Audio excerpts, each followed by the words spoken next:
Is it a good idea to invest in the yen at the moment? Do I have time to talk about this? The yen. Okay, wait. Let me explain it. I'll explain it really easy. Shockingly relevant. I have to be honest with you. It sounds like it may not be to your life. I think it is. I think it's a picture of what's to come. If you guys don't know, the Japanese yen, which is their currency, is at all-time lows compared to the dollar. Basically, recently, it hit 160, which is the highest it's been since like the fucking 80s. That means for $1 American, you can get 160 Japanese yen. It used to be like 100. It's a complete collapse of their currency. I mean, it's getting weaker and weaker by the day, and it's like this steady drumbeat of bad news for a while. Let me help you understand like what is going on here. So, Japan has the highest debt to GDP, okay?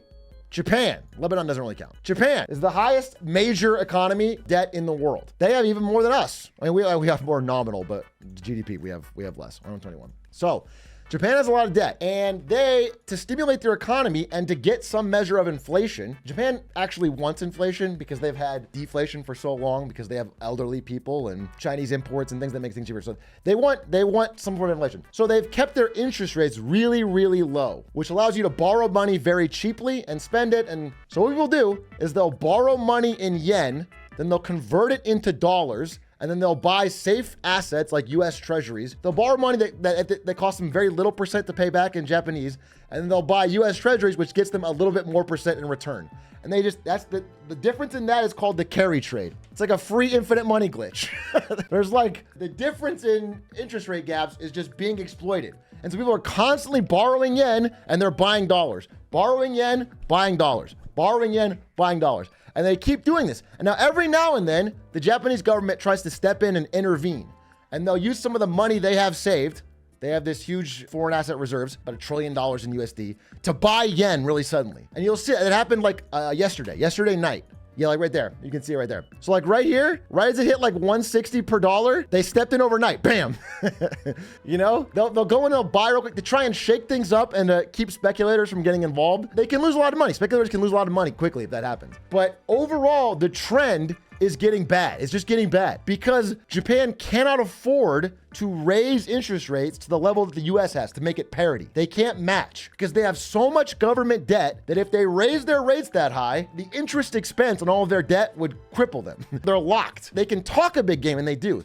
They talk all the time, but they've only been able to raise it a tiny bit. And all of this is fine. Again, having a cheaper currency is not necessarily a terrible thing. It makes your exports more competitive, which is good for a manufacturing economy like Japan. It's not necessarily bad, but what you have to understand is it leads to the wages you're getting paid being worth less. Your imports are more expensive. So if you want to buy like American goods, that's more expensive. And you feel poorer. So if you're Japanese and you get paid, 50,000 yen, that amount is worth less in dollar terms every day. And so you're feeling poorer. You're seeing price of goods go up, which is called inflation. Now, if it's a small amount of inflation, Japan doesn't care. And for a long time, they haven't had any, so they're like, we're fine. But if it starts to take off, and as this is going, it looks like it is, if they start to get sustained real inflation in Japan, there's nothing they can do about it. So they're just praying to the God above that Japan doesn't get too much inflation, because if they do, they're just completely fucked. They cannot raise their interest rates to counterbalance. And that is what Japan is finally catching up. This is like the end game of having such a large amount of government debt.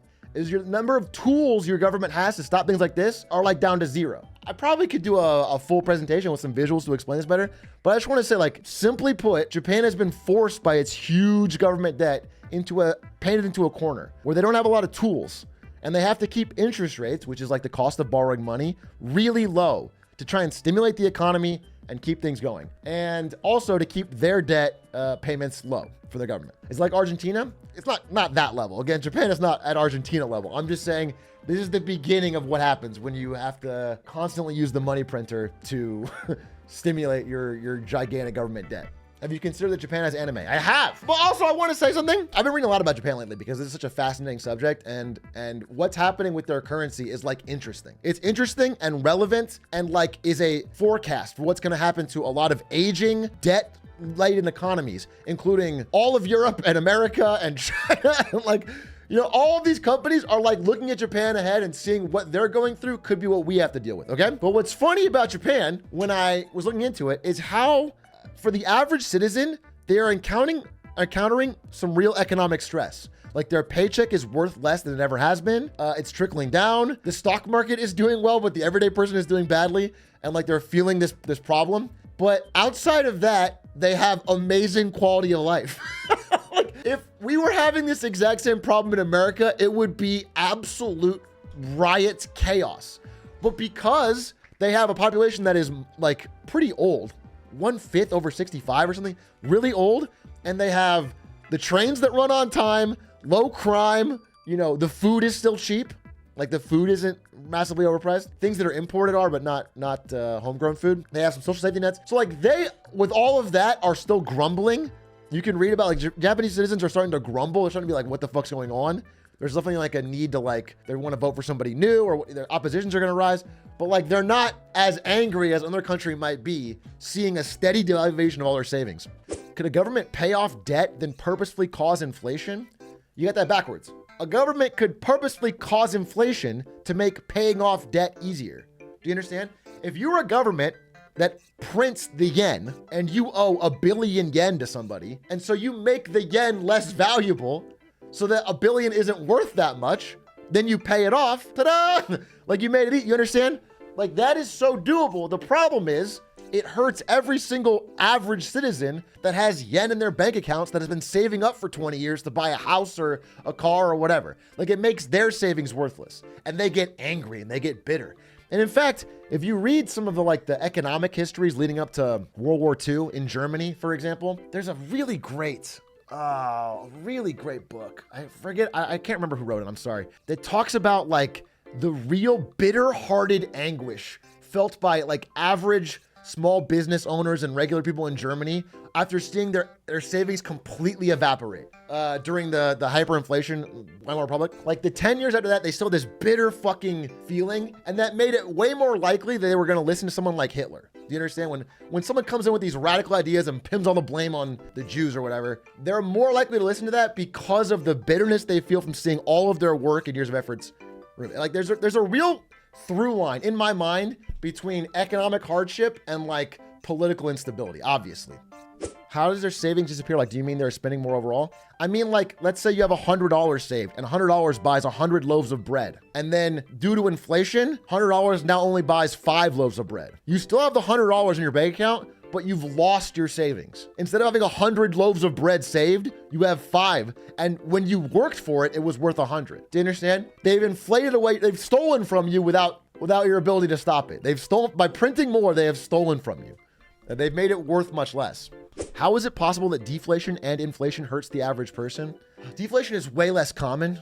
The idea behind deflation is that if you expect prices to fall, like deflation means prices falling. So if I have $100 and a TV costs $95, but you know, next week it costs 90 and next week it costs 85, then I have incentive to never buy the TV. Even though I will buy it at some point, I was to keep waiting until it gets cheaper and cheaper and cheaper and cheaper and cheaper and cheaper. I keep waiting, which really slows the economy down. So for the average person, they're like, this is great, but it has negative widespread effects. But they're much less well studied because deflation doesn't happen very often. But really, for what an average person wants is that whatever the money was worth when you got it, you want it to stay worth that amount. You want very low inflation. That's what you want. You want very low, 2% or less, like 0 to 2% inflation. That's what an average person wants. Because like if I work for something and it's worth 100 slices of bread when I get it, that's what I want it to be worth later. Why is deflation so rare? Because governments printing money causes inflation and governments like to do that. It's like, if you have deflation, then they'll it's a free carte blanche to print money, then they'll do that. Like if you wanted to buy a GPU during the crypto boom, the entire tech community was copium that either the crypto would bust or a new GPU would come out to lower the price of people were delaying the GPU upgrades. Sort of, but they were right. Like that's just a very specific timing thing. Like their GPU prices were insane during the crypto boom, and you probably should have waited because you could get it a lot cheaper. Once the crypto bust happened, they were selling like used GPUs for really low prices. I mean, that is just a truth. Does inflation hurt rich people or does it matter? Inflation hurts everyone, though it hurts rich people less. I mean, everything hurts rich people less because they're rich. You understand? Every possible outcome of situations that's going to hurt poor people is going to hurt rich people less because they're rich. It's just, that's how it works. Inflation is happening. Like in 2021 and 22, we got massive inflation in America. Grocery prices way up. Car prices way up, housing prices way up. Everyone's annoyed. Everyone's pissed off that their paycheck is not going as far as it used to. They go to fucking McDonald's to get their family a meal and it's like way more pricey. I had a phone call with my grandma recently because she wished me happy birthday. And she was telling me offhandedly, like, you know, she's been around 80 something years and she's just like shocked. She went to, you know, Wendy's the other day. And she's like, what the hell is this fucking burger cost? Like, she couldn't believe it. And she, you know, she's an old woman on a fixed income. How does she afford these grocery prices and these? And so, you know, people are frustrated with that. And when you have a lot of money, that is less effect, that doesn't hurt you as much. Consumption is a small part of your income. Inflation on regular goods is going to hurt average people a lot more.